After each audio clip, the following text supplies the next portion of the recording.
¡Hala! Cárgale este pulmón. Cárgalo, ¿no? ¿No hay tinta roja? Ya, no quiero que lo cargues.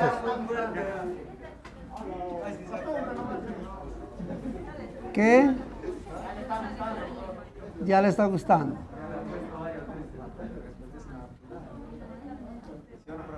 Sí. Ya, lo primero esta parte, chicos, ¿ya?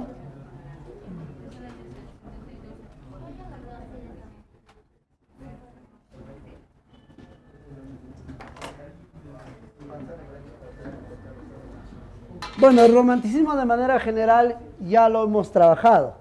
En el caso de España, tiene una característica fundamental que tienes que recordar, que el desarrollo del romanticismo es tardío, con siquiera unos 30 años casi de retraso. Ya cuando en otros países se estaba desarrollando el realismo, en España continuaba el romanticismo. Pregunto, ¿quién es el gran exponente de la literatura del romanticismo en España? Shakespeare, dice ese niño. Está perdido. ¿Cómo se llama? ¿Cómo se llama? Gustavo Adolfo Bécquer. Ajá. Entonces rápidamente veremos sobre este señor. Algunas veces ha venido preguntas sobre él en el examen, ¿ah? Gustavo Adolfo Bécquer. ¿Se acuerdan algunos calificativos de él? Cisne de Ivo, no. ¿Ah? No, quiero este. Pero ¿cómo vas a llenar si este plumón está mejor y este está grave? Pensando pequeño. Ya déjale. A ver, calificativos, ¿se acuerdan? Ya, el huésped de las tinieblas. ¿Qué más? El cisne de Andalucía. ¿Algo más? El último cantor romántico universal. ¿Ya? Bien. ¿Cuál es la obra de este señor? Ustedes han dicho rimas y leyendas. O sea, Bécquer tuvo pues su obra literaria que estuvo dentro de la poesía, pero también dentro de la narrativa. ¿Ya? Dentro de la poesía y dentro de la narrativa. En el caso de la poesía, las rimas.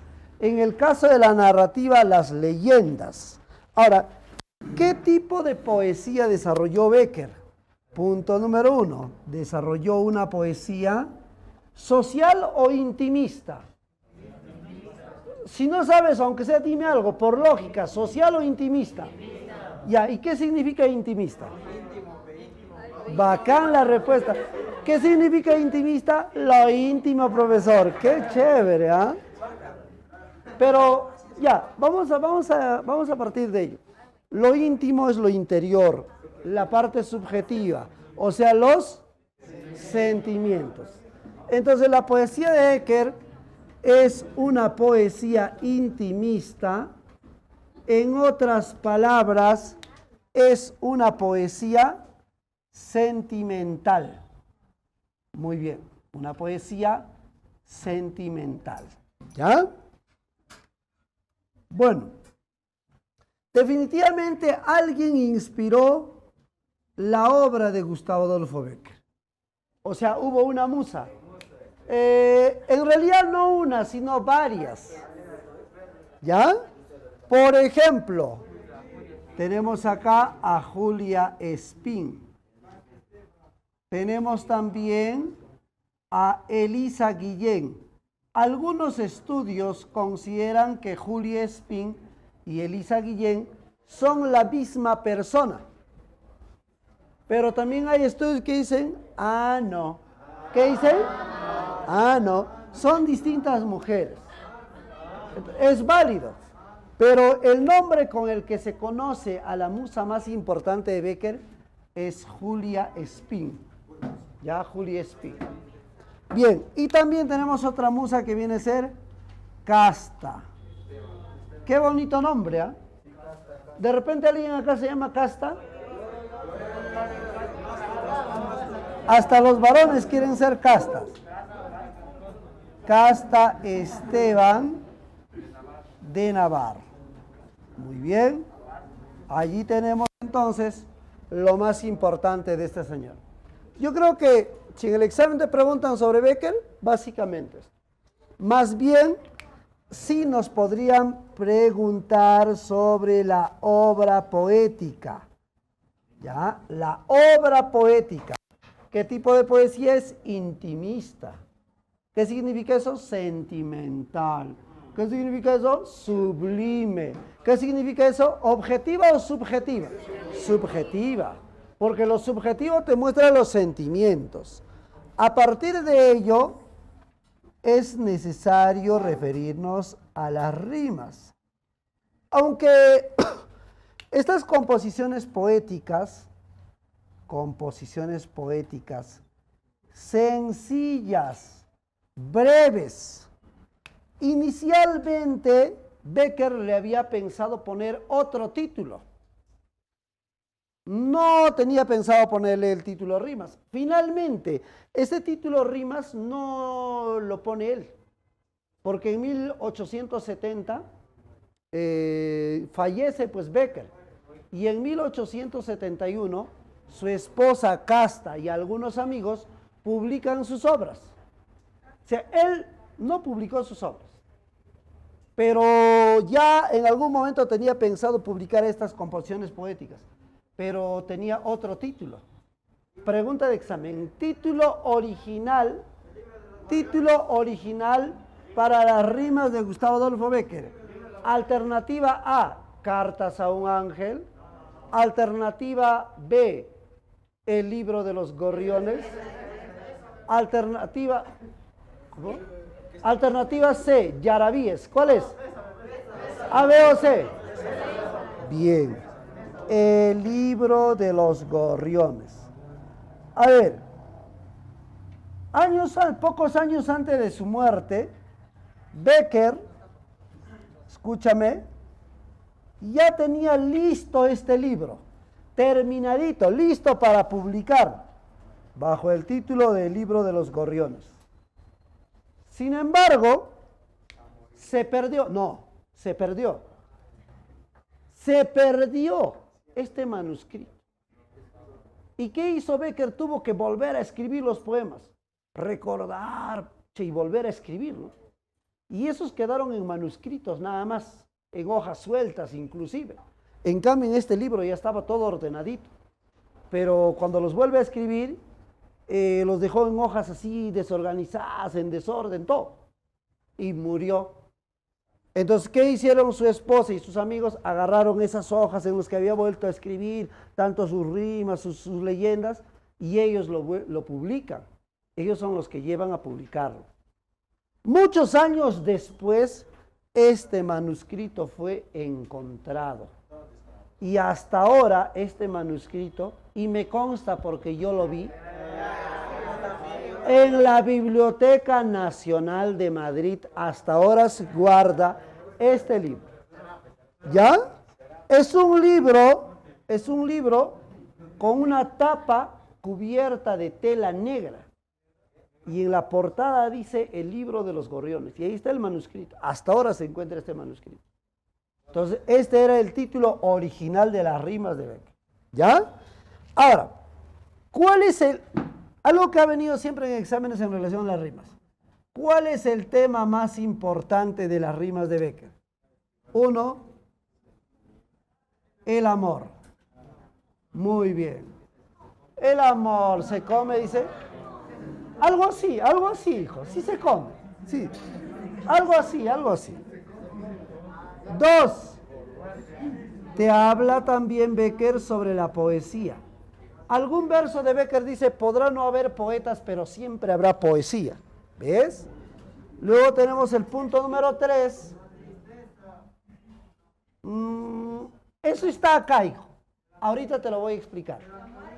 Melancolía también está acá. Ahorita, hijo, no te precipites, ¿ya? La muerte. Hay un tema interesante, importante, que siempre utilizan los románticos. Naturaleza. Se ve que esa niña sabe, por favor, agarre sus cosas y retírese, ya sabe mucho.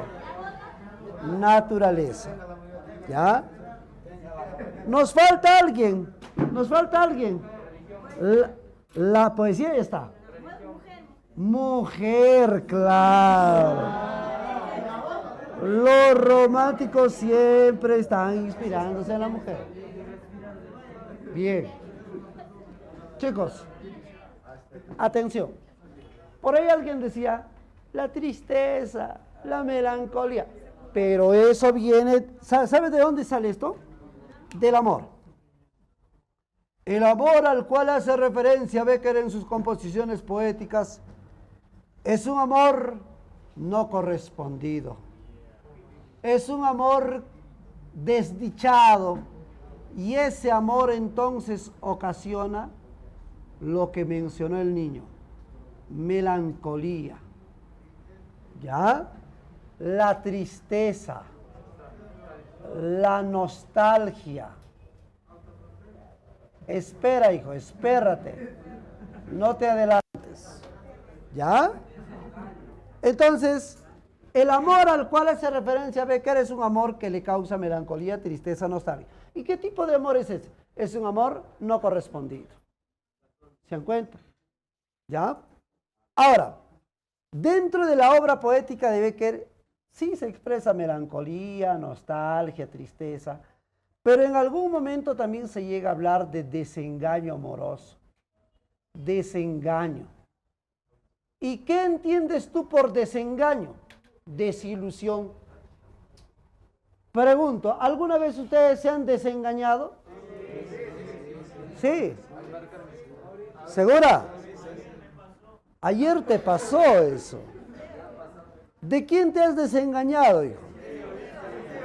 Ah, de su tío. Ah, lo encontraste con el otro sobrino. Por lo tanto, desengaño, ¿qué se entiende? Desilusión.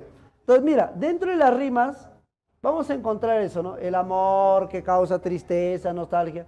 Pero en algún momento también el poeta habla de desengaño, de desilusión. Y ese desengaño amoroso, esa desilusión, lo va a llevar al autoconsuelo. Al autoconsuelo. ¿Ya? Yo no sé qué tiene que ver el nombre de Manuela con el autoconsuelo, pero no sé por qué lo mencionas. ¿No? Bueno, entonces, chicos, básicamente es esta la temática de las rimas de Bécquer, ya de manera general.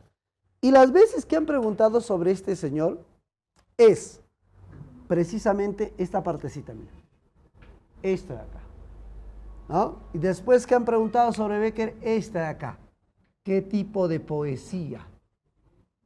¿O qué característica predomina en la poesía de Bécquer? Y te ponen un texto. Si tú te das cuenta que en ese fragmento poético o en un texto se está relacionando con el sentimiento, entonces la característica es subjetivismo. La característica es intimismo. Y yo creo que por ahí van a preguntar ahora.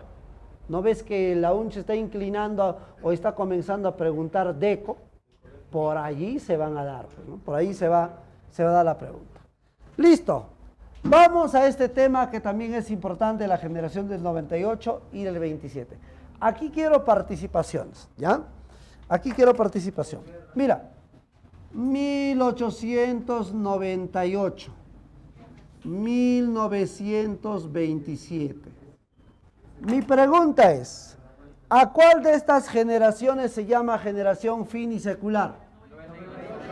Esta de acá se llama generación finisecular, porque se da a finales del siglo XVIII, 19, hijo, y se prolonga los primeros años del siglo XX. Por eso se llama generación finisecular. Otra preguntita, a ver. ¿Cuál de estas dos generaciones surge a causa del desastre nacional?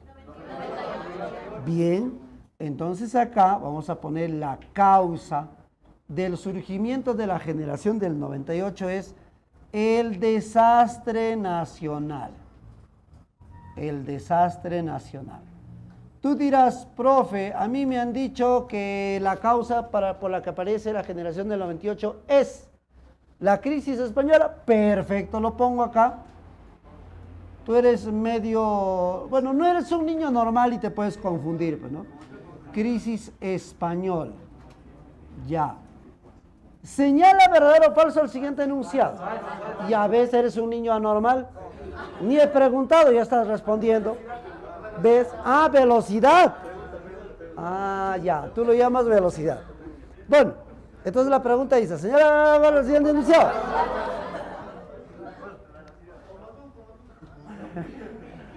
¿Qué tal velocidad la mía, no? ¿Qué tal velocidad?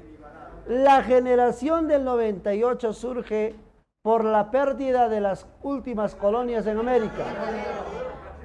Sí, ya que hablamos de desastre nacional y de crisis española, precisamente, chicos, precisamente este desastre se genera, ¿por qué? Porque España se enfrentó en una guerra. ¿En una guerra con quién? Con Estados Unidos. Obviamente guerra en el cual fue apabullado España. Y a consecuencia de ello, la pérdida de ¿qué? De las últimas colonias en América. Uy, qué curioso. Hasta 1898 todavía España tenía colonias en América, sí. Y ese año pierde sus últimas colonias. ¿Cuáles son? Ahí está. Cuba. China, dice que era alguien. Oh, tranquilo. Cuba. Perú. Puerto Rico. Francia. Filipinas hoy. Sus últimas colonias en América. Francia. Qué bonito ese grandísimo. Cuba, Puerto Rico, Filipinas. Muy bien. Entonces, mira, este es el contexto histórico en el cual aparece la generación del 98. ¿Ya? Ahora, otro punto importante es el objetivo. O sea, la intención que tuvo la generación del 98. Solamente dos palabritas. ¿Cuál es el objetivo, la intención de la generación del 98? Dale, ¿cuál es? La reconstrucción, ahí está esa palabra importante, la reconstrucción. Y otra es restauración. Bien, palabra clave, ¿ah? Es la generación española que se dedicó a reconstruir España. 98. Bueno, aparte de ello, nosotros podemos precisar algunas características importantes. ¿Ya? Por ejemplo, señores, característica importante del 98. Punto número 1. Revalora 3 elementos importantes. El paisaje, la historia de España y la literatura de España. Entonces, esta generación, señores, revalora España a partir de 3 elementos: paisaje, historia, literatura. Pregunto yo, ¿qué paisaje revalora el 98? ¿Castilla o Andalucía? Bien, el paisaje de Castilla, el paisaje castellano. ¿Ya? Muy bien. Entonces, esa es una de las características fundamentales. Ahora, también revaloraron la historia y ellos obviamente lo llamaron intrahistoria, porque es revalorar su propia historia, señores. ¿Ya? Muy bien. Siguiente punto. ¿En qué género literario destacó la generación del 98? Básicamente destacó en novela y ensayo. Claro que también hubo poesía, pero en menor medida. Básicamente novela y ensayo. Ahora, vamos a los autores. Autores, Unamuno, Machado, me dicen por ahí. Señores, ahí están los autores del 98. ¿Quiénes son? Ramón del Valle Inclán. ¿Qué sigue? Antonio, fuera de acá, Azorín. Nombre verdadero de Azorín. José ese niño que se vaya retirando, por favor. Tenga la gentileza de abandonar el aula, por favor. Y al siguiente. Pío Baroja. Tío, no voy. Pío Baroja. Unamuno y Antonio Machado. Listo. Sobre los autores de la generación del 98, concretamente te preguntan sobre Unamuno y Machado. Pregunta. Es el más representativo del 98. Escucha. Por ahí escuché Unamuno y Machado. Escucha. Es el más representativo del 98 y se inclinó al modernismo. Antonio Machado. Este señor es el máximo representante. Y obviamente tiene pues influencia del modernismo. Seguimos. Unamuno, que viene a ser el líder, el caudillo de la generación del 98. Muy bien, ahí está la parte primera de la generación del 98. Señores, vamos a la generación del 27. A ver, algo que me he olvidado por acá.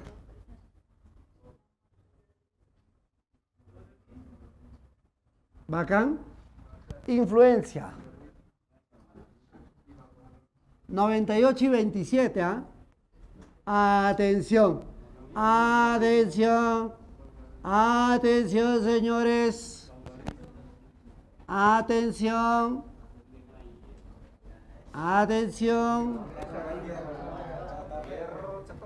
¿Chatarrero? ¿Cuál es la...? ¿En qué te has sentado, Hugo? Por favor, a ver, fíjate. ¿Qué movimiento literario, escucha, qué movimiento literario influye en la del 98? Modernismo. Definitivamente hay niñitos que ya manejan este concepto, ¿no? Seguimos. ¿Y qué movimiento literario influye en el 27? Vanguardismo. Definitivamente, señores, ya hay gente que maneja eso, ¿no? Entonces, si te dice, es la generación de la vanguardia, ¿a cuál se refiere? A la del 27, ¿sí o no? Bueno, hablando del 27, ¿cuál es la causa, el motivo por el que surge esta generación? ¿Cuál es? A ver, la muerte de los 300 años, ¿cómo es? Ordena. ¿Conmemora qué cosa? Los 300 años. Muy bien. Los 300 años de la muerte de Luis de Góngora y Argote. Muy bien. Pregunto yo, ¿qué estilo influye Góngora en la generación del 27? El estilo barroco. Porque Luis de Góngora era del siglo de oro y en el siglo de oro hay dos movimientos, Renacimiento y Barroco. Y él pertenecía al barroco. Ajá. Muy bien. Segundo, objetivo. ¿Cuál es la intención ahora de la generación del 27? Como ellos se dejaron influenciar por los vanguardistas, entonces su objetivo fue experimentar la novela. No, el 27 básicamente se dedicó a la poesía. Básicamente a la poesía. ¿Ya? Eso es lo más importante. Autores.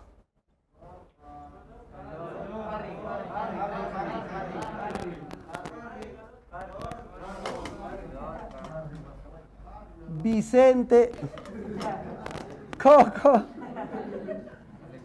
Vicente Aleixandre. Ah.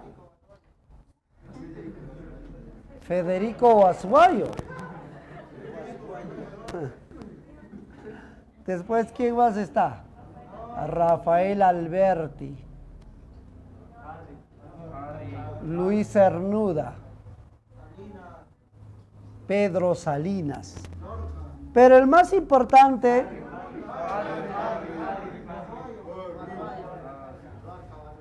Federico García Lorca. Mira cuántos se identifican con él.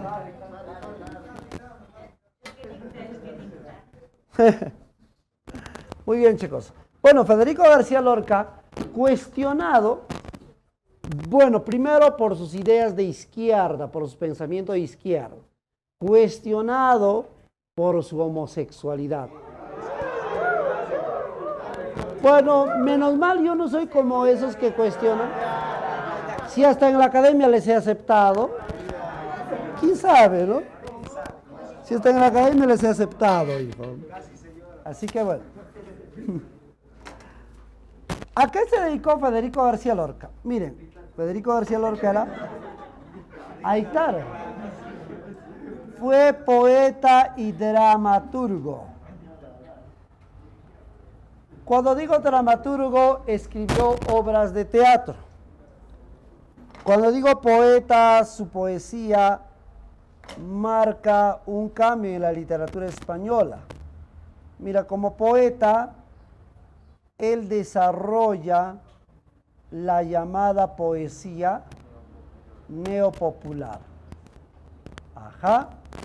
¿Y qué es la poesía neopopular? La fusión de la poesía tradicional. Uy, qué bacán será fusionar una poesía tradicional y una poesía nueva. O sea, una poesía vanguardista, señores. Ahora bien, una vez preguntaron en el examen, ¿cuál es la especie poética tradicional que Federico García Lorca utilizó en pleno siglo XX? Alternativa A, copla.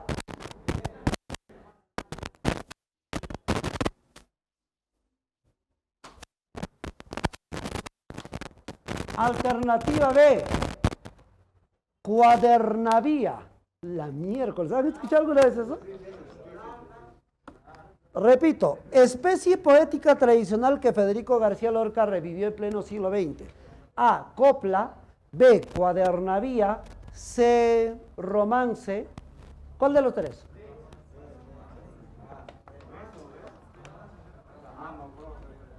¿Copla? ¿Romance? ¿Sí? ¿Cómo se llama la obra de Federico? La mejor obra poética. Romancero gitano. Entonces, ¿qué especie poética utilizó? Romance. Justamente, chicos. Mira que el romance, escúchame, niños, el romance es una especie poética de la Edad Media. Pero mira cómo Federico en pleno siglo XX, porque esto es siglo XX, lo vuelve a utilizar. Pero ya no solamente es la poesía tradicional, lo fusiona con lo vanguardista. Por eso se llama poesía neopopular. Ah, por eso se llama poesía neopopular. ¿Ya? Fusiona esos dos elementos. Ahora, en esta poesía neopopular, la figura literaria que más se utiliza es la metáfora. La metáfora. ¿Ya? Y obviamente el libro más importante de Federico García Lorca viene a ser, en el caso de la poesía, romancero gitano. La callada infiel. Casada, hijo. ¿Quién te enseñó eso de callada? Yo nunca hablaría así hoy. Yo nunca hablaría así, hijo. La casada infiel. Bien, entonces, ¿qué es el romancero gitano? Mira, lo primero, mejor obra poética de Federico García Lorca, en la cual se exalta una ciudad. ¿Qué ciudad exalta Federico en Romancero Gitano? ¿Castilla, Valencia o Andalucía? Bien, Andalucía. Por eso, pregunta de examen, es el libro en el cual se muestran las costumbres y vivencias andaluzas. Andaluzas, Romancero Gitano. ¿Te das cuenta? Entonces, todo lo relacionado a Andalucía nos muestra este libro Romancero Gitano. Por cierto, el gitano es el personaje, pues, andaluz. El gitano, ¿no? Y dentro de la obra, el gitano simboliza la hombría, la masculinidad. Yo soy gitano, por ejemplo. Macho, macho. ¿Ya? Ni yo me lo creo. Muy bien, mejor obra poética exalta Andalucía, en el cual el gitano, ¿qué cosa representa? Simboliza la hombría, la virilidad, o sea, lo macho, pues sí o no. O sea, Harry en otras palabras.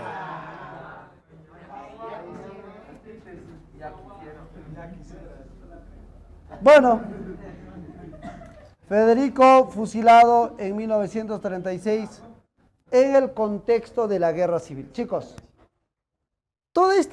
estas dos generaciones simbolizan el nuevo apogeo de la literatura española. Nuevamente había llegado a un gran esplendor la literatura española con estas dos generaciones. Pero edad de plata, por eso se llama también la segunda edad de oro. Sin embargo, aquí se da el estancamiento de la literatura española, a consecuencia de un acontecimiento histórico. ¿Sabes cuál es? Ese acontecimiento que se dio entre 1936 a 1939. Esto se llama la Guerra Civil Española. Entonces, cuando estalla la Guerra Civil Española, ¿qué se da? El estancamiento de la literatura. No hay producción literaria en España. Ahí está, reacciono a mi celular.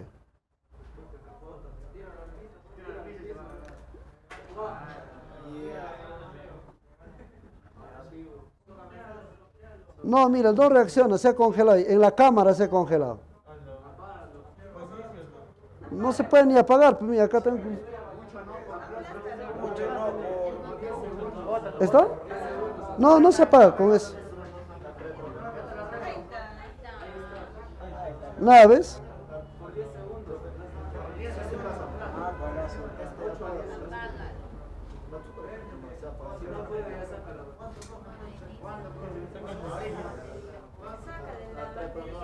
No, esto no se puede sacar la batería, pero.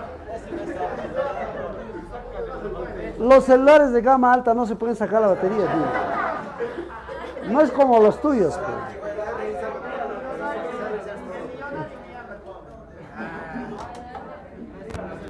Hace rato se ha bloqueado así, mira, mira.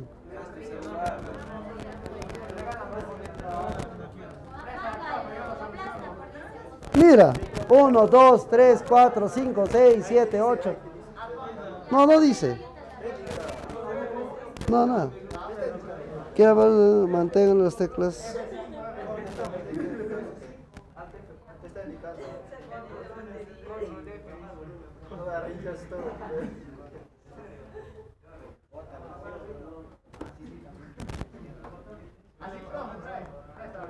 Nada, pero.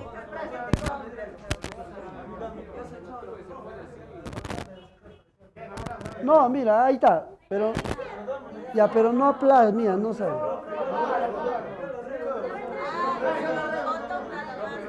A ver. A ver. Lo sorteo ya. Lo sorteo con ruleta. ¿Ya están?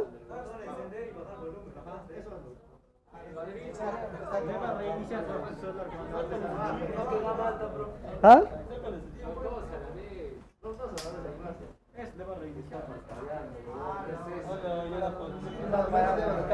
Ya está. Ya. ¿O ya desapareció, creo? Mucha más, ya no está, güey.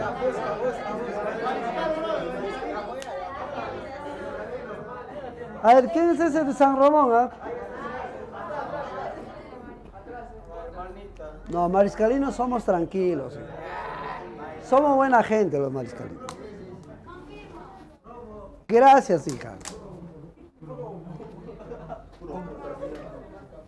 Ya. Listo, niños. Entonces, llegamos acá, ¿no? La literatura española llegó a un estancamiento producto de la guerra civil. Bueno, la guerra civil, los que defienden a la clase popular y los que defienden el sistema de Franco, un enfrentamiento durante este tiempo, muchas muertes, ¿no? Después viene la dictadura de Franco y precisamente ya después de 1939 viene lo que se llama la literatura de la posguerra.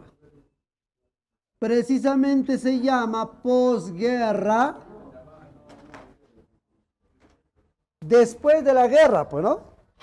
Posterior a la guerra civil. ¿Ah? ¿Ya lo abrieron?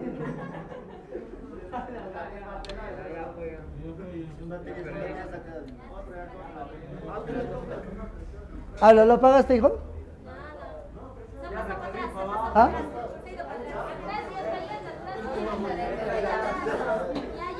O atrás llegó la carcasa, no me creo.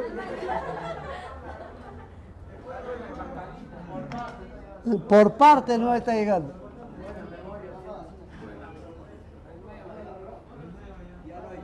Renueva, él renovó, pero hace dos meses, no me creo.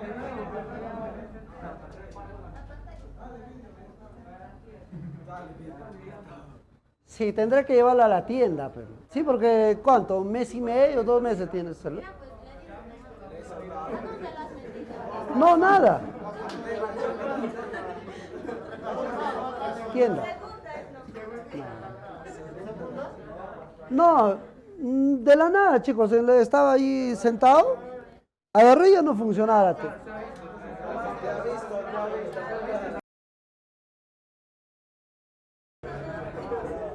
Probando micro. ¿Tú alguna vez has probado micro o no? Hola, hola, ¿sí? Ya. Ya está bien, ¿no? Uy, date cuenta, pero yo no soy para estar repasando. No. Muy bien.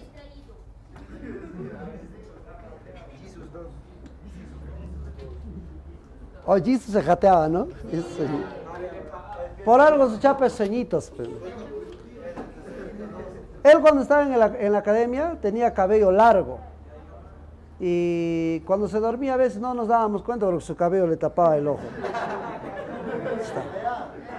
Ya cuando se lo cortó nos dimos cuenta que él se dormía. Sus sueñitos era la misma. ¿Cómo ingresar? En sus sueños estudiaría, pues.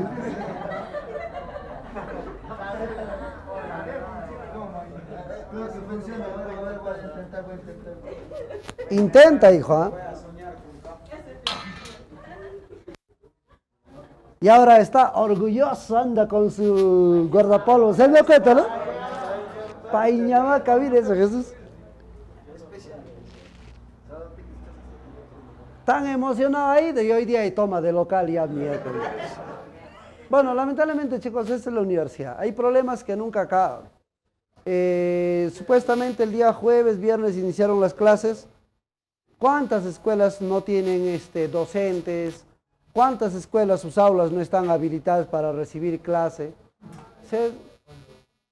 Ahorita tú tienes el problema de ingresar, ¿sí o no? Cuando ingresas ya hay otro problema, te está esperando. Regresas, pues, ¿ya? Regresas. Bien. A ver, muchachos. La familia de Pascual Duarte.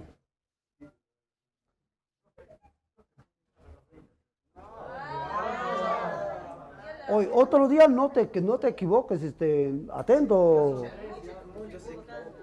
Ya, muy bien. Un repasito, dice. Bien, se llama literatura de la posguerra, grandísimos de virtual, porque se desarrolla posterior a la guerra civil. Mira. La guerra civil representó una etapa de estancamiento. O sea, en este periodo no hubo producción literaria. Incluso muchos escritores fueron perseguidos políticamente hablando. Otros tuvieron que huir de España. Otros, como Camilo José Cela, para no sufrir el ataque de los franquistas, él apoyó a los franquistas. Era del bando de los franquistas. Pero ya después de terminado la guerra civil, él se convierte en uno de los opositores de Franco. Esa era la situación durante este tiempo. Entonces, después de 1939, nuevamente inicia producción literaria en España.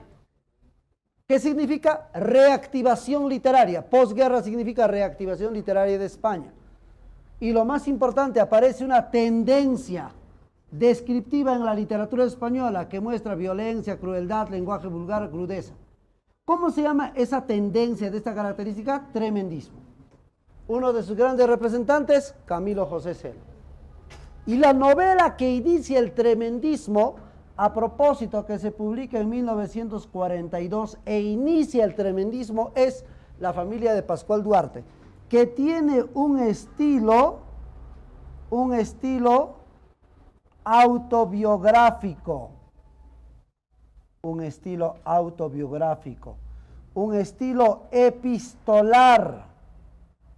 Ajá, listo. ¿Por qué se dice estilo epistolar? A manera de carta está escrita. Estilo autobiográfico. ¿Y nosotros cómo nos damos cuenta de ello? Que está escrita en primera persona. Tú lees la novela, dice así: yo, Señor, no soy malo. Yo, primera persona.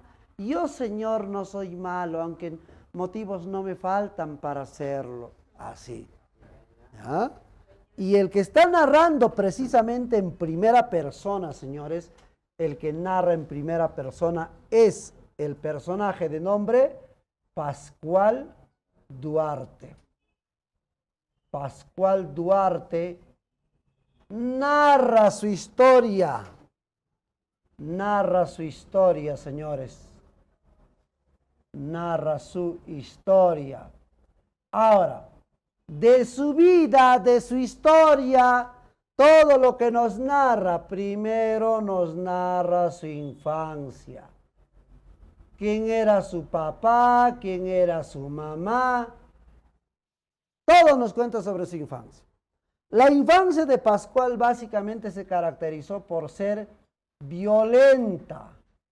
A ver, ¿quién era violento? ¿Papá o mamá en el caso de Pascual? Papá. Esa era una miércoles. Esteban Duarte Diniz, de carácter violento. Así lo describen, un hombre portugués, alto como un monte, de carácter violento. Era grueso. Así lo describen al padre de Pascual Duarte. ¿Cómo se llamaba el padre de Pascual? Grueso. Su nombre, Esteban Duarte. ¿Cómo se llamaba? Grueso. Mira de acá. Entonces, el padre era de carácter violento. Pues no, la infancia que tuvo Pascual era una infancia violenta, porque tanto él como su madre sufrían los actos de violencia de Esteban Duarte. La madre era totalmente contrario a Esteban. Era flaquita, esmirriada, toda chupada. Así, ¿no? Callada no, chupada, hijo, chupada. Y a propósito, solamente en la novela aparece nada más y nada menos con la madre, su nombre. No tiene un nombre propio.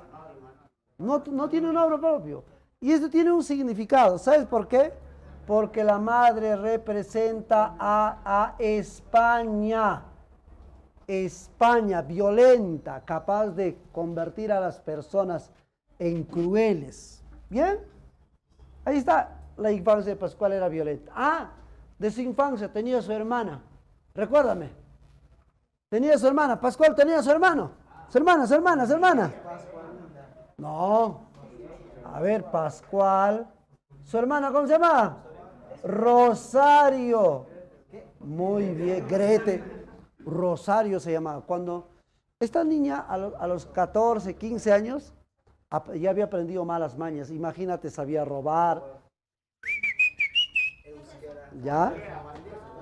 Ya había aprendido a tomar. O sea, malas costumbres.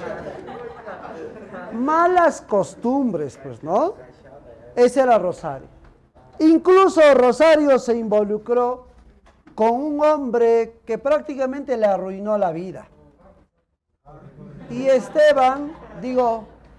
y Pascual Duarte siempre mencionaba eso, ¿no?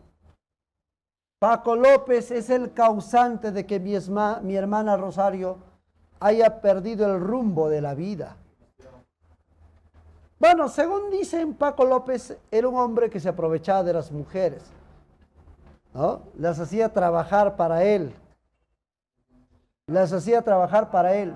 Y Rosario era una de las víctimas de Paco López, a quien lo llamaban el estirao.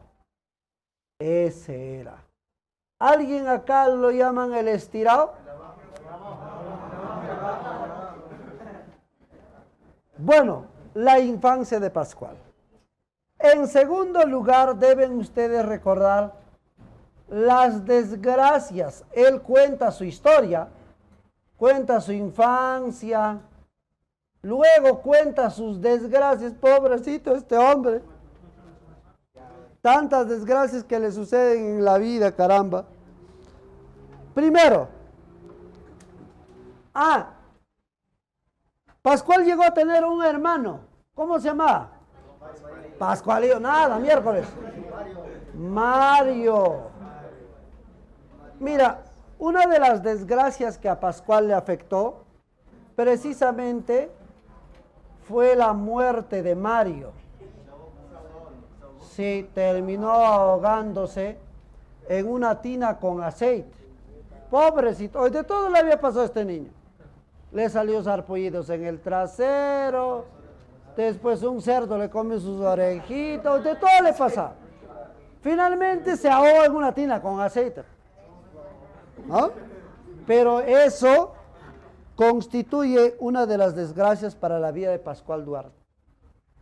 Durante el entierro se concreta el encuentro de Pascual, el encuentro sexual de Pascual con una muchacha con quien se va a casar, Lola, ¿sí o no? Entonces, ¿cómo se llama esa chica, niños? Lola, con quien llega a casarse estando embarazada, pero resulta que Lola, Lola pierde al primer hijo que estaba esperando. La yegua la descabalgó, la yegua en la cual estaba yendo la descabalgó y muere. Pero después también queda nuevamente embarazada. ¿Ya? Ese niño nace. Incluso le ponen su nombre igual que el papá, Pascual. Pero lo llamaban Pascualillo. O ese niñito no pasó ni de un año. Antes de cumplir un año, murió. Según el libro dice, un mal aire vino y nos lo quitó, dice Pascual. Entonces, mira, se da otra desgracia. No sé si te das cuenta, pareciera que la vida de Pascual se tornó muy desgraciada. Muerte del segundo hijo. Cuando muere su segundo hijo, Pascual se marcha del pueblo y regresa después de casi 2 años.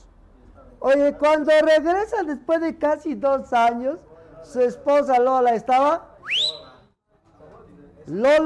en bola. ¡Oh, qué bacán! ¿Ah? Bacán, me gustó. Lola estaba en bola. Bacán. Tiene rima, ¿no? Y sí, pues cuando regresa Pascual, su esposa estaba embarazada. Obviamente, y por lógica nada más, no es su hijo. Pues. Han pasado 2 años. Imposible. Entonces, ¿de quién era ese hijo? Del estirado. Bueno. ¿Y cómo termina esta situación, chicos? Lola muere. Lola muere, ¿no es cierto? Y tras la muerte de Lola, Pascual termina asesinando a Paco López, por lo cual llega a prisión. Y estuvo en prisión 3 años.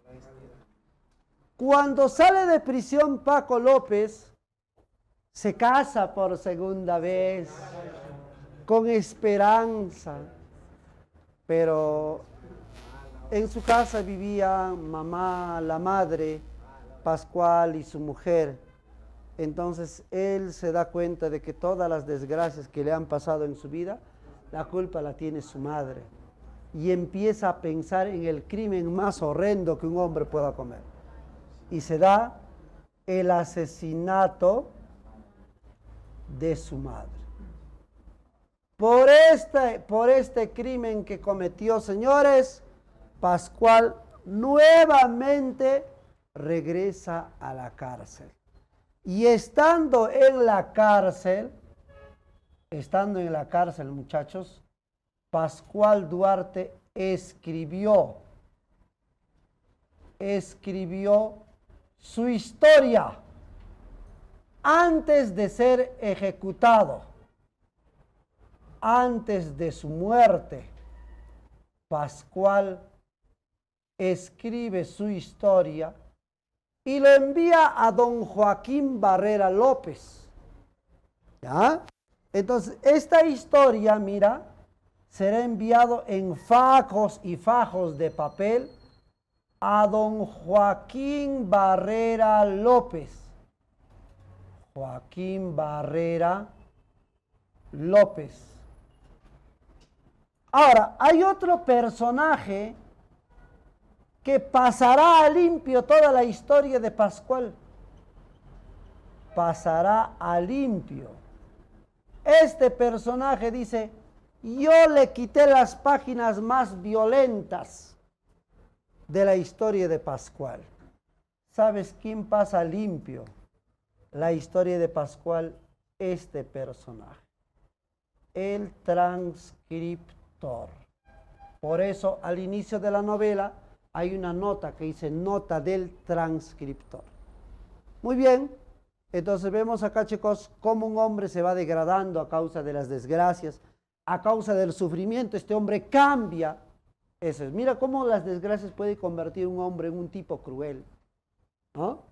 Ahora, finalmente, esta novela, y lo voy a poner en este ladito, chicos, significa una metáfora, mira. Una metáfora.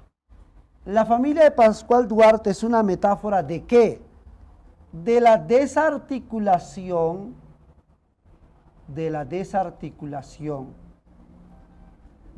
sociedad española, de la fragmentación, de la desarticulación de la sociedad española, ¿a causa de qué? A causa de la guerra civil española. Entonces, mira, lo que te muestra la familia de Pascual Duarte es una sociedad en crisis, es una sociedad pobre en valores, es una sociedad desarticulada, es una sociedad destruida. ¿Producto de qué? Producto de la guerra civil. Mira, hombres violentos, hombres crueles, asesinos, matan a sus conocidos, matan a su madre. Mira cómo la sociedad española es caótica. Entonces, aparte de eso, la madre, ¿qué simboliza? Representa España. Mira, ¿quién es el culpable o la culpable de que Pascual se haya convertido en un asesino? ¿Quién es? Su madre. Ahora, yo me voy a este contexto. Yo me voy. ¿Quién es el causante, la causante de que España tenga esa crisis? Precisamente la misma sociedad, ¿no? A consecuencia de la guerra civil. Entonces, ahí está. Esta es la metáfora y aquí ya en la obra. La madre representa a España. ¿Listo, niños? Voy a borrar rapidito, voy a borrar. ¿Quién bórralo, hijo? Bórralo.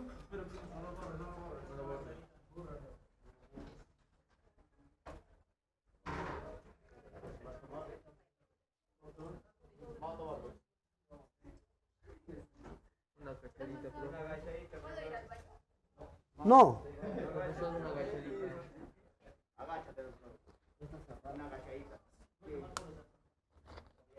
Ya, he corrido ricazo, ¿ah? ¿Te has corrido bien? ¿Cómo es eso?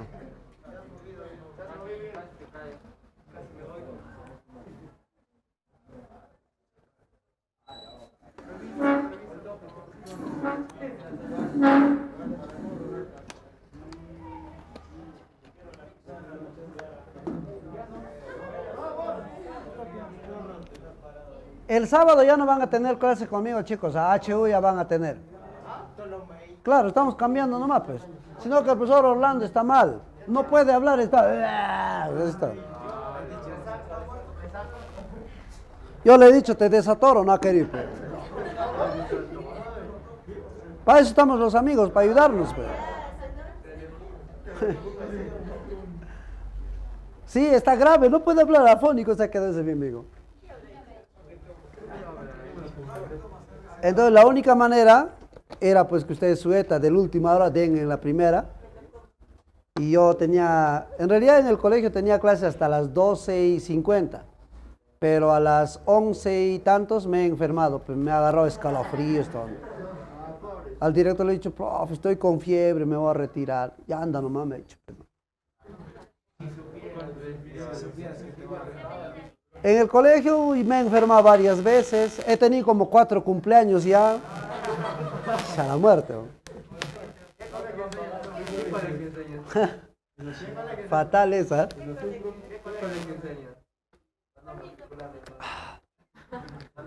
En el colegio especial acá, arribita, de Mariscal al costado. Sí.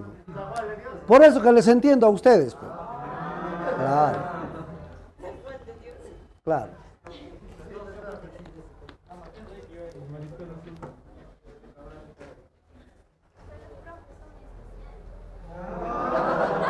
¡Oh!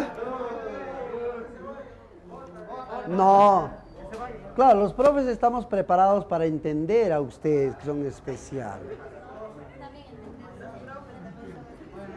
A los profes también son especiales.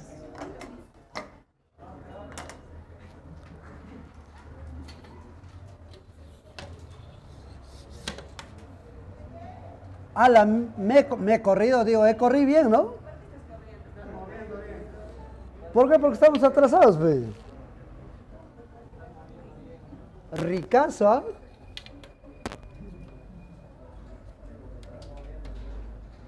¿Pero me entendieron, no, niños? ¿Los de virtual me entendieron o no?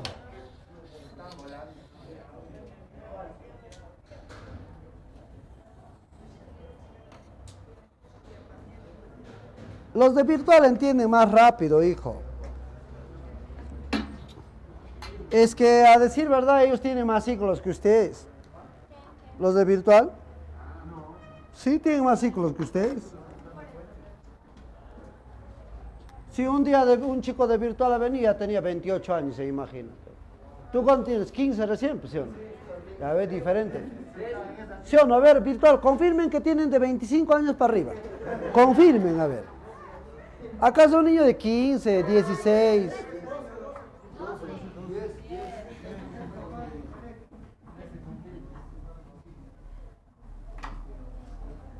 ¿Confirmaron esos chicos qué?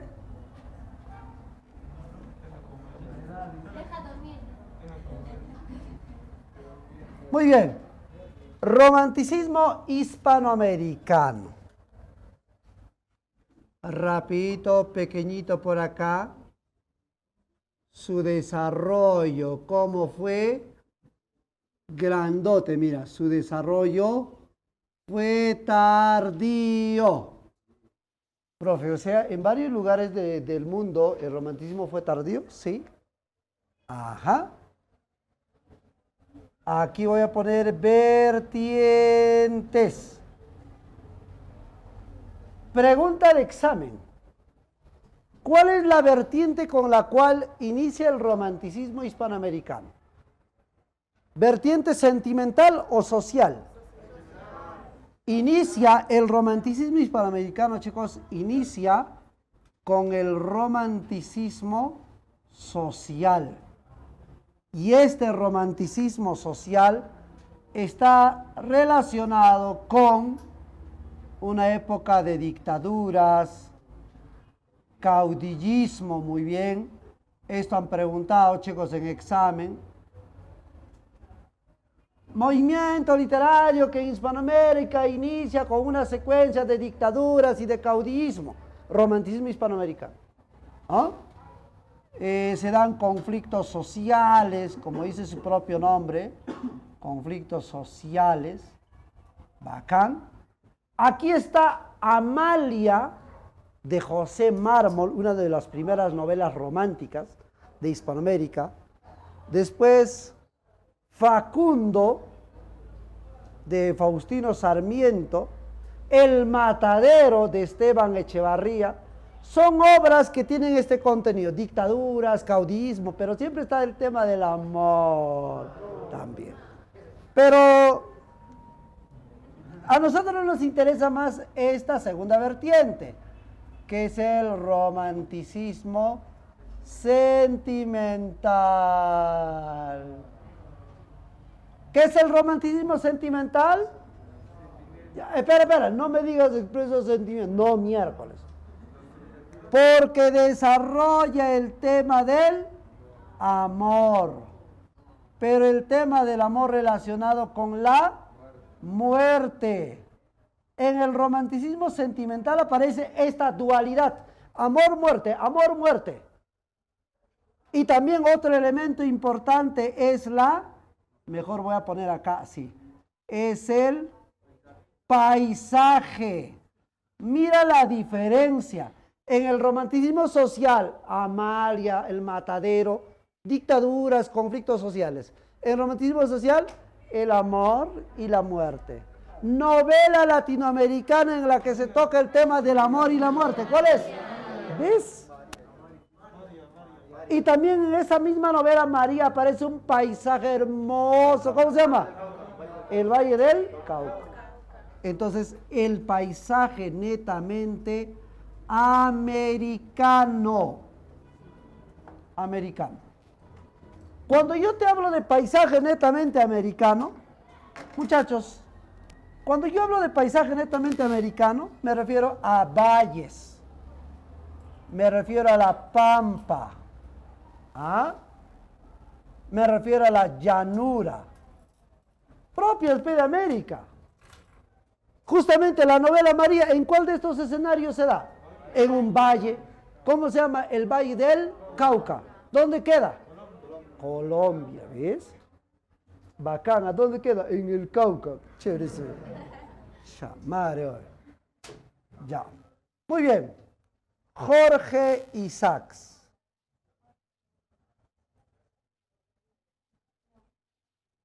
Jorge Isaacs. ¿De qué nacionalidad es? Dale. Escritor, poeta, novelista, periodista colombiano. Ajá, colombiano. Conocido como el poeta y novelista del Valle del Cauca, puesto que su infancia, este señor la pasó en el Valle del Cauca colombiano. Ajá. Precisamente su padre tenía una hacienda que se llamaba El Paraíso. El Paraíso. También su padre tenía una hacienda llamada La Manuelita. ¿Ya? ¿Por qué te llama la atención, hijo? ¿Por qué te llama? A ver, a los varones, ¿por qué les llama la atención? ¿Ah? No, no sé, hijo, no sé. Bueno, entonces ahí está el Valle del Cauca, el paraíso. Influencia. Esta influencia, niños, va a ser importante para que Jorge Isaacs escriba la novela María. Influencia de románticos franceses. Chateaubriand.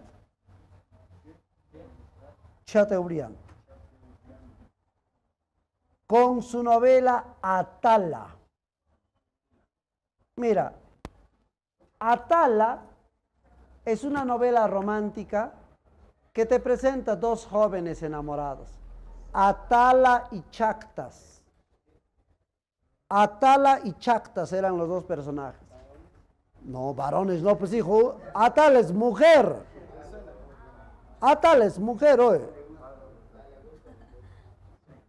Entonces, dentro de la historia, Atala y Chactas no consuman su amor.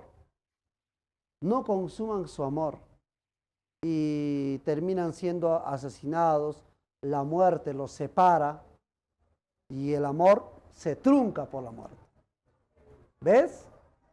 Después tenemos acá a otro escritor francés llamado Saint-Pierre. Ajá, Saint-Pierre.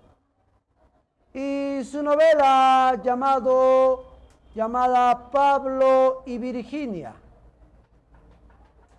Oye, Pablo y Virginia también es una historia de amor.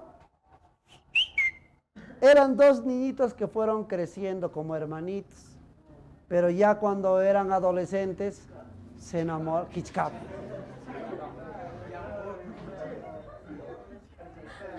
Ya siendo adolescentes y la misma convivencia, ¿qué pasó? Se enamoraron. No, antes que eso suceda, la madre de Virginia, la mamá de Virginia, decidió mandar a Virginia fuera de esa isla donde vivía. ¿Ya? Hoy, pero ni la distancia hizo que el amor se acabara. Seguían virtual. Hoy, ¿cómo virtual en esa época? Ni la distancia, hijo, mató ese amor. Cartas, pucha, y nada, pues el amor existía entre ellos a pesar de la distancia. Pronto se anuncia el regreso de Virginia. Va a regresar Virginia. Va a regresar. Y en la isla, Pablo, a lo lejos ve llegar un barco. Ahí está llegando. ¿No es cierto? Ahí va a llegar Virginia. Pero a poco de llegar a la isla, el barco terminó encallándose contra unas rocas. Y así, ante la vista de Pablo, el barco terminó hundiéndose con su amada. Oye, qué salado, ¿no? Con su amada. Y mira, ¿qué se dio? La muerte truncó este amor. ¿Sí o no? La muerte truncó este amor. Ahora, Jorge Isaacs leyó estas obras y escribió una novela en la cual el amor se ve truncado por la muerte. ¿Cómo se llama? María. ¿Te das cuenta que estas son influencias? Ahí está, clarísimo. ¿Ya? Muy bien, niñitos. Eso es lo más importante. Pasamos a la novela María. Hoy día corrí bien, ¿ah? Te has corrido bien. Buena corrida, dice el otro.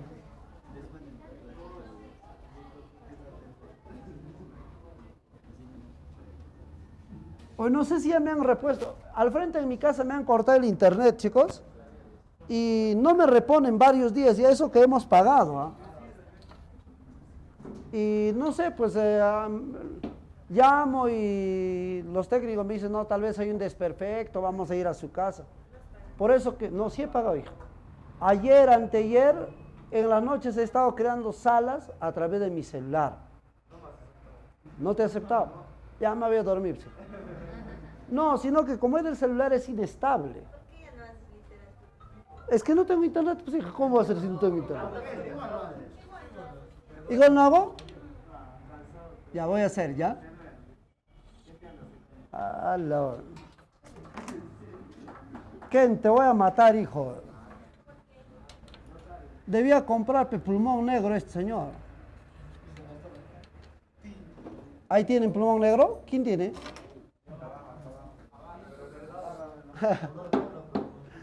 Color negro pero con tinta blanca.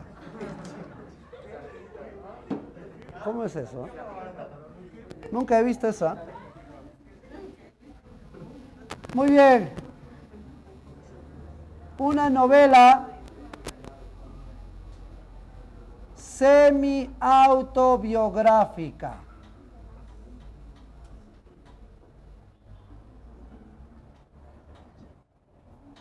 Novela semi-autobiográfica. Profe, nunca había escuchado esa palabra semi-autobiográfica. Yo escuché nada más autobiográfica. Bueno, o sea, una parte de la vida del autor aparece en la obra. Una parte. Por ejemplo, ¿quién es el narrador de la obra? ¿Quién es el narrador de la novela María? A ver si los de virtual participan, por favor. ¿Quién es el narrador en la novela María? Bacán, Efraín. Efraín. Y narra en primera persona. Era yo un niño cuando me llevaron de la casa paterna a la ciudad de Bogotá para que diera principios a mis estudios en el colegio del doctor Lorenzo María Lleras. Era yo un niño aún. ¿Ah? Era yo. ¿Quién está diciendo eso? Efraín. Ahora, y Efraín vivió su infancia en el Valle del Cauca, junto con sus hermanas. Estaba Emma, estaba Eloíse. También estaba una niñita que vivía con ellos, María. Era más o menos como su prima, una prima lejana era María. Entonces pasa su infancia en el Valle del Cauca, Efraín, junto con esos niños. Ahora pregunto, me voy a la vida del autor. El autor, Jorge Isaacs, ¿pasó su infancia en el Valle del Cauca? Mira, ve, se parece. Esa parte de la infancia de Jorge Isaacs se parece con la de Efraín. Ya, ¿a dónde va Efraín a estudiar la secundaria? Ahorita dije. A Bogotá. Este señor Jorge Isaacs en la vida real estudió secundaria en Bogotá. Uy, coincidencia. La vida de él vista en la novela María. En algún momento Efraín viajará a Londres a estudiar una carrera. ¿Qué carrera? Medicina. Señores, Jorge Isaacs siempre tuvo la ilusión de viajar a Londres a estudiar medicina. Nunca lo hizo, pero en su mente estaba. Esa parte, mira, ya no concuerda con la obra. Por eso se dice una novela semi-autobiográfica, en el cual el narrador es Efraín y obviamente tiene como escenario el Valle del Cauca. ¿Listo, señores? Seguimos. ¡Ay, caramba!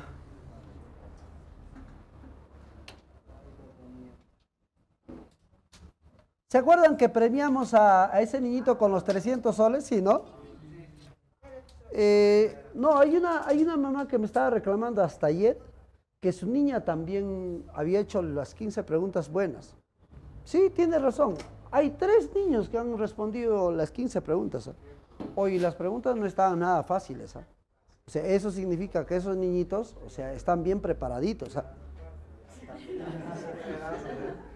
Entonces,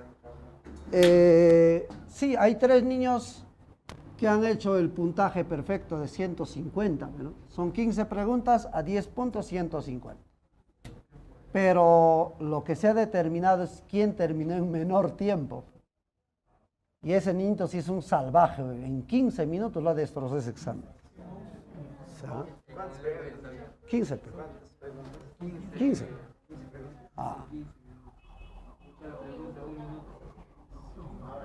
Y como les digo, las preguntitas no eran fáciles, Champa simple. No, pero luego, para ver que no sea champa, he revisado el Facebook de su papá y ese niñito gana todos los concursos. ¿Eh? Todito gana. Ciclerazo. Sí, pensé ganaba plata, tabletas, todo le regalaban al niño. El tío le ha enseñado. No, pero luego su papá me dijo que estaba en 2 academias de full matemática en Lima, ¿no? O sea, virtualmente. Hay una academia que se llama Aprendo con Germán. Aprendo con Germán. Sí, es full matemáticas. Después está en la UNICP, creo, de César Trucios, de geometría. Entonces eso dice pues, que el niñito invierte en plata en él. Pues, plata como cancha. Hijo único será, ¿no? Muy bien. Obviamente que esos niñitos, chicos, cuando terminan la secundaria, aspiran pues a universidades donde las matemáticas son altísimas. La UNI, por ejemplo. La UNI, ¿no? O sea, allá se van los tromes de matemática. Allá se van. Y son carreras full ingeniería. Hay de todo. ¿Eh? Ahora, la última carrera que sacó la UNI, creo, ingeniería cibernética, creo. ¿No? No sé si han leído eso. Seguridad cibernética. Bah, qué locazo, ¿no? El nombre nomás todavía ya te loquea. Chévere. Camarógrafo. Bien. A ver, chicos. Díganme. ¿Dónde pasa su infancia Efraín? En el Valle del Cauca. ¿Con quiénes pasa su infancia? Con sus padres y luego con sus hermanas, ¿no? Una de sus hermanas es Emma, Eloíse. Ahí también vivía una niñita. ¿Cómo se llama la niñita? Dale, dale. María. ¿Alguien se llama María? Claro, ¿cómo no? María es un nombre común. Sí, acá hasta José María hay, claro. María. Ya, después de esta infancia, Efraín, ¿dónde fue a estudiar la secundaria? A Bogotá. Muy bien. Bogotá. Ahora, chicos, cuando él viaja a Bogotá, deja a sus hermanas niñitas, pues, pequeñitas, chiquititas, inocentitas. Y más o menos Efraín cuando parte a Bogotá tenía unos 12 años. Y en Bogotá, escucha, en Bogotá realiza sus estudios durante 6 largos años. Tras esos 6 años, regresa Efraín ¿a dónde? Al Cauca. ¡Oh! Sorpresa. Cuando retorna al Cauca, sus hermanitas a quienes había dejado niñas, no, ya habían crecido, hijo. Eran hermosas jóvenes, bellísimas adolescentes. Ya les había crecido, digo, ya habían crecido.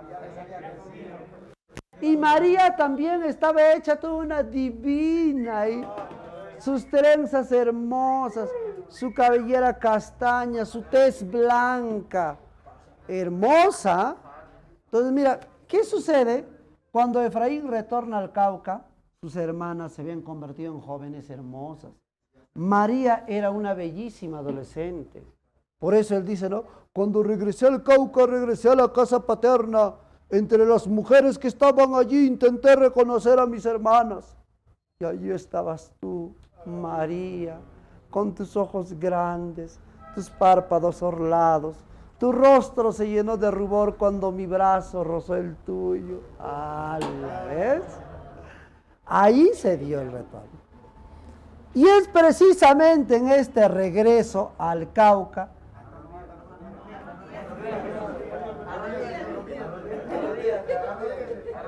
A ver. No sé si ustedes entienden. Así de hecho. ¿Qué significa eso? Que yo le lleve el baño. Vamos. Es que viene y me dice, Ah, sí. ¿Qué significa eso? Ese niño. Y es en ese regreso al Cauca, señores, que surge el amor. ¡Ay, el amor! El amor entre Efraín y María. Señores, pero hay algo que debe quedar claro. Este amor pareciera de que no tiene un final feliz. Pareciera de que está condenado a la desdicha, está condenado a la desdicha, a no tener un final feliz este amor. Por dos razones. Primera razón, por la enfermedad de María. ¿De quién había heredado esa enfermedad? A propósito de su madre, mira, María tenía a su madre que se llamaba Sara y su padre se llamaba Salomón. Hoy nombres judíos.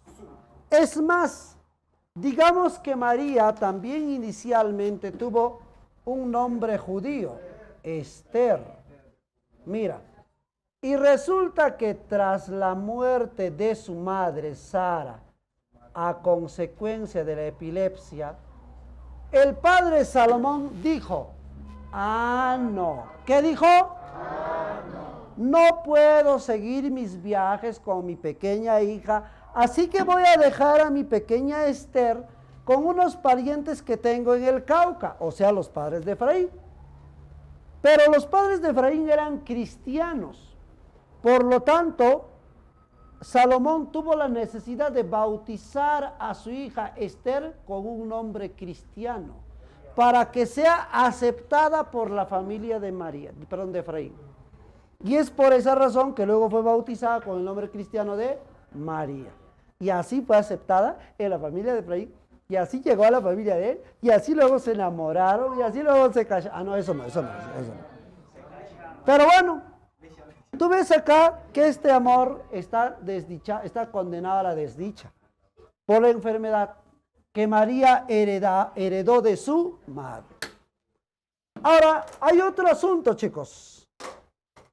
Efraín no estaría mucho tiempo en el Cauca. Efraín le había prometido viajar a su padre. Ya le había prometido a su padre viajar a Londres para continuar sus estudios superiores. ¿Qué iba a estudiar? Medicina. Ajá. Medicina veterinaria. Bueno, y a pesar de la enfermedad de María, a pesar de tantas promesas, Efraín, señores, viaja a Londres. Antes de que parta a Londres, Efraín encargó a María, ¿sabes a quién? Con Emma. Cuida de María. Y Emma fue la persona que cuidó a María ante la ausencia de Efraín. Hasta sus últimos días ella le cuidó. Emma. Incluso cuando María murió, todas las cosas que María le entregó, luego ella le va a entregar a Efraín. A Londres viajó a realizar estudios de medicina. Durante casi un año, Efraín en Londres, María en el Cauca, se enviaban cartas unas tras otras. Pero después de casi un año, las cartas ya no eran constantes, sobre todo de parte de María. Y una tarde Efraín recibe la visita de un amigo de la familia, que le llevó una carta de María. En esa carta María le dice, vente pronto, me estoy muriendo. No quiero decirte adiós sin abrazarte. Hace un año que hora tras hora esta enfermedad me está matando, pero vente, quiero abrazarte antes de desaparecer. Le pide que regrese. Si llegas tarde, todo lo que tengo que darte te lo dará Emma. Todo lo que tengo que decirte te lo dirá Emma. Todo estaba preparado. Y Efraín no había tiempo que perder. Por lo tanto, se da su retorno al Cauca nuevamente. Pero cuando regresa a la casa de su padre, ¡oh! ¡Sorpresa! Ya todo se había consumado. Ya María había muerto, señores. Ya María había muerto. Cuando Efraín tuvo la oportunidad de visitar la tumba de su amada, está ante ella, y como en otra ocasión se aparece el ave negra que es el cuervo en realidad, y el ave negra en la novela María es superstición, un mal augurio. Y cuando aparece en esta circunstancia, Efraín termina alejándose del Cauca. Efraín se aleja de aquel lugar sin un rumbo fijo, sin saber a dónde tenía que ir. Muy bien, muchachos, ahí tenemos lo siguiente sobre María. Ahora quiero explicarles un punto muy importante. Sabemos que esta novela está dentro del romanticismo. Sabemos que tiene elementos de romanticismo. Sabemos también que en esta novela está presente el regionalismo. Sabemos también que en esta novela está presente el costumbrismo. También vemos que en esta novela está presente la religión. Mira, ¿de qué manera se presenta el romanticismo en la novela María? Gracias al tema del amor. ¿De qué manera se presenta el regionalismo? Gracias a la presencia del paisaje. El costumbrismo por las costumbres. La religión, sobre todo el cristianismo, que viene desde el título, desde el nombre María, señores. Temas para cerrar. Hoy día he corrido bien, niños, ¿ah? Tema muy, pero muy conocidísimo. El amor truncado por la muerte. Ajá. Listo. 2. Tenemos acá la esclavitud.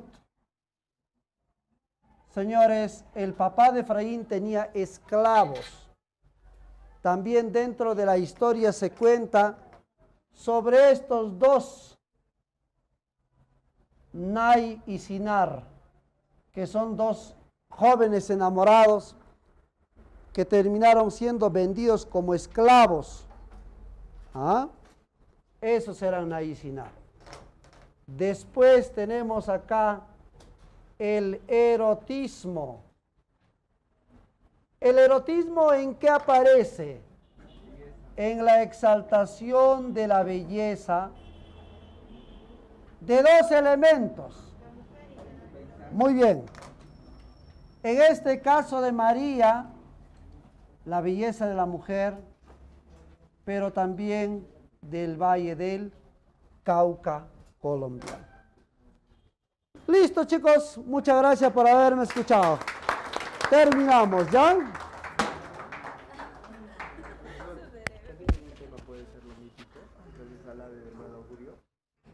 Ya, aquí hay una preguntita, profesor. ¿También puede haber el tema de lo mítico por el ave negra? No, eso no se llama mítico. Eso se llama superstición. Ajá. Es algo supersticioso. Es como cuando tú ves un gato negro, mala suerte. Ah, sí.